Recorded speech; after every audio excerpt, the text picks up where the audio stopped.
Hello, my friend, how are you？ 今天教你怎么弄那种啥呢？它是一种冰干拿出来融冰的，所以它的新鲜程度当然没有新鲜啥怎么好吃的方法。所以你改变的方法也是很好吃，因为我以前不懂得这样煮得这么好吃，后来现在哇！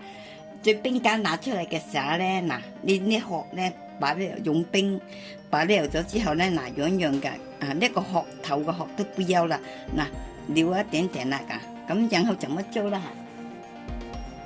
咁然後咧你撒點胡椒粉啦，白胡椒粉滲下去，還有呢個咧五香粉啦滲下去。還有花點豉油，嗱，你看我呢個豉油自己發明嘅，中間一個驢的，嗱，你看一下，你看有冇漏出來？冇漏出來，厲害咧，冇漏出來，沒有啦，我自己發明的。還有咧嗱，唔好放油先，然後咧放一點，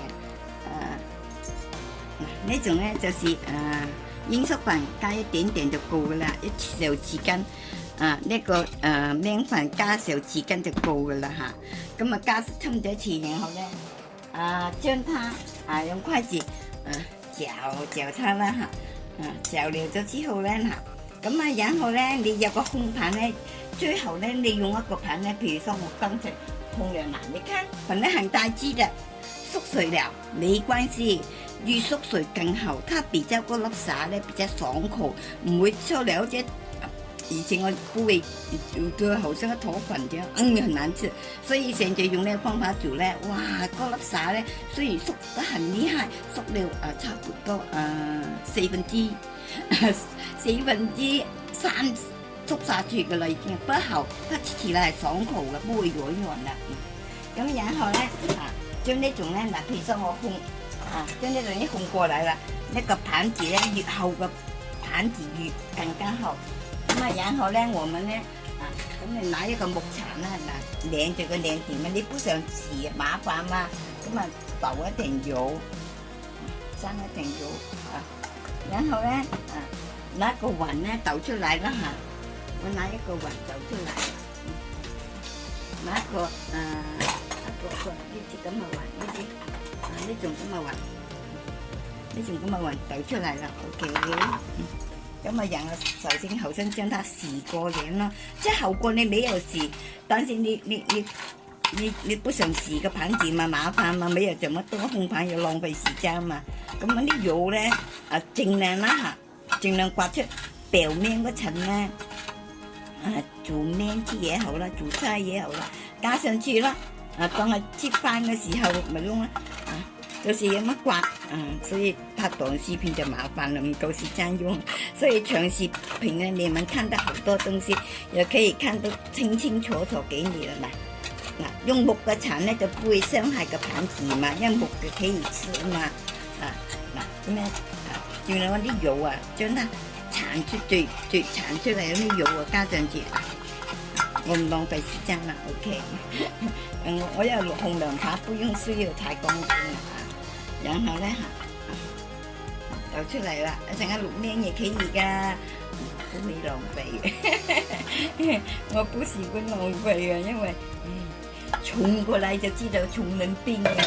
他們說你有什麼病啊？我有窮人病，好笑。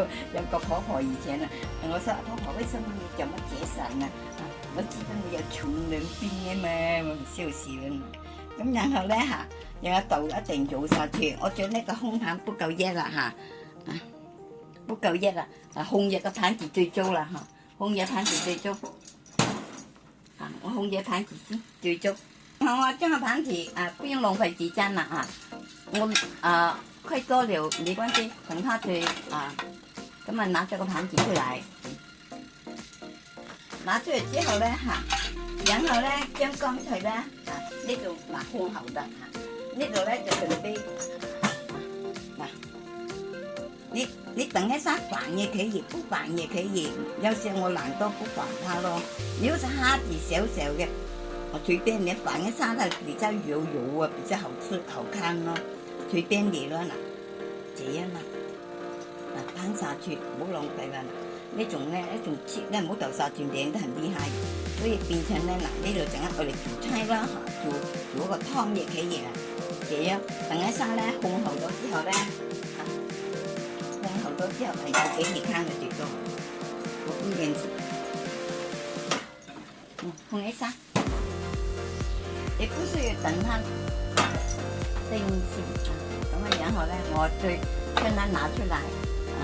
OK， 拿出来了，然后呢，你看，你反不反也可以，但是呢，你反一反呢，上邊沾一層油呢，它烘出嚟好味好味咯，就是這樣啦嚇。咁我然後拿隻筷子啦嚇，咁啊拿隻筷子，因為它跟住呢都會產生，你看。